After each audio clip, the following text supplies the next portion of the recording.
Hey, what's going on, everybody? Just want to wish everyone a Merry Christmas, a Happy New Year, a Happy Kwanzaa, Hanukkah, any other holiday, Boxing Day that you might celebrate. I know we might be getting too old to be looking for gifts underneath the Christmas tree, but I don't think we're ever too old to be looking forward to those dividend payments every single month. It's my favorite time of the month, the part where I get to share with you all of the companies that paid me dividends in the past month. I'm going to be revealing the payments on my phone this time rather than my usual setup of my computer. Now, dividend investing, it's a strategy anyone can practice. Just buying stock into companies that pay out regular dividends to their shareholders for simply holding onto shares of the company.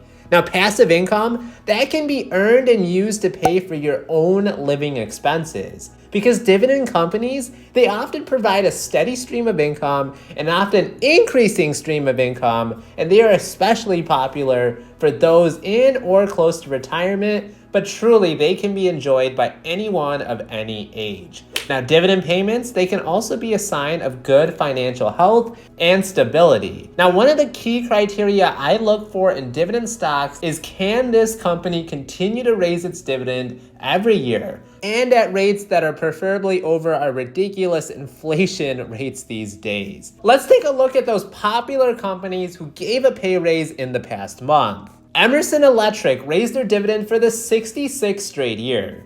Snap-on continues to be impressive. They have raised their dividend by at least 12% every year in the past decade. Imagine getting a double-digit pay raise at your work every single year. I might have to take a serious look at this impressive dividend company. I might have to look a little bit closer. We have the HR company, ADP, raising their dividend 20%. This is the 48th straight year that they have given their shareholders a raise. Did you know Motorola still exists? They definitely gave a razor-sharp pay raise of 11% this past month. Now, I just had my annual merit increase talk at work, and I can tell you guys my raise was nowhere in the ballpark of these companies, unfortunately. Now, these were some impressive raises, but let's get into the reason you actually clicked on this video: to see all the dividends I was paid in the month of November 2022. All right, the company to kick off the November payments was actually Lowe's at $8. I love Lowe's. It's a dividend king. 50 plus straight years of dividend raises. I expect people to do more home improvement in 2023 and beyond. After Lowe's, we have the fan favorite in JEPI, J-E-P-I, covered call income ETF, paying me $21.40. And I've been buying a lot of JEPI recently, so I'm really excited to say that next month's dividend will most likely be even fatter than $21.40. After JEPI, we have MasterCard paying me $4.90. Think about all the credit cards that were used to swipe for gifts and presents this Christmas season, or every time you entered your credit card online when doing online shopping. With companies like MasterCard and Visa, it's a way for you to profit off each of these transactions, as these companies make a small sliver on each of those millions of transactions that happen every single day.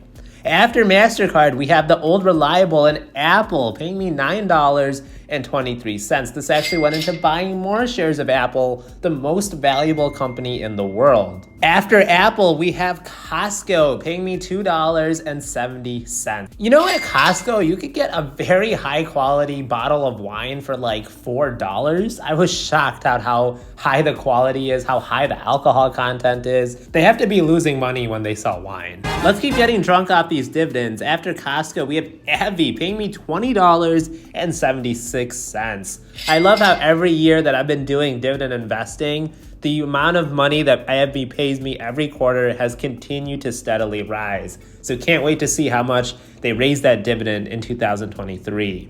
Then we have another super safe recession-proof stock in Procter & Gamble, $6.73 for them. Man, I really have to up my position in P&G. They make so many household essential items that we need on an everyday basis.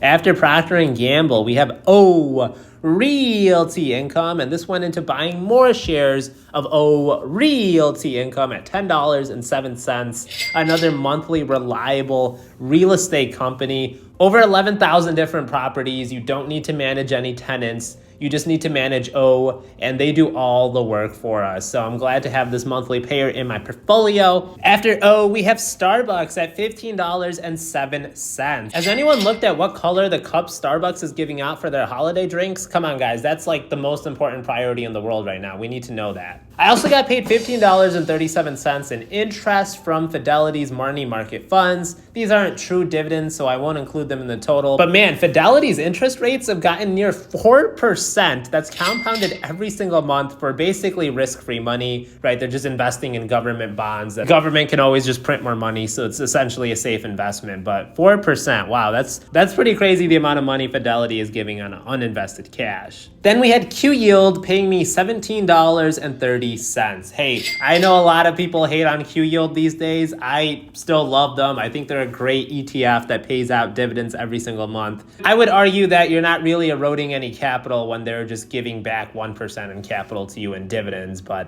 that might be a talk for another video. I also got paid $3.86 from X Yield in my Roth account, as well as $1.72 from Divo. Altogether, I had 12 companies pay me for a grand total of $121.74. Now, you may be looking at this year-over-year chart and wondering, how the heck did I somehow get paid less this November than I did 12 months ago? Is this proof that dividend investing does not work?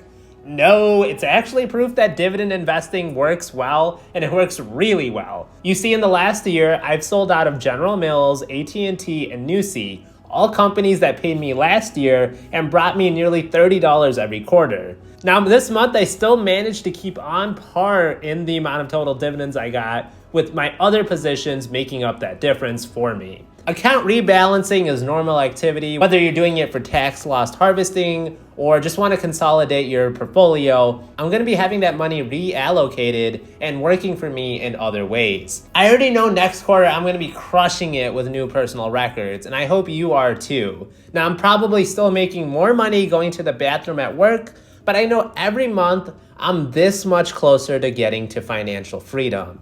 I can rely on my army of dividend stocks and ETFs to provide me a stream of consistent income, and I don't need to rely on my employer. There's wonderful people working at all these companies worldwide giving me great returns, and we're sharing in the profits of the company together.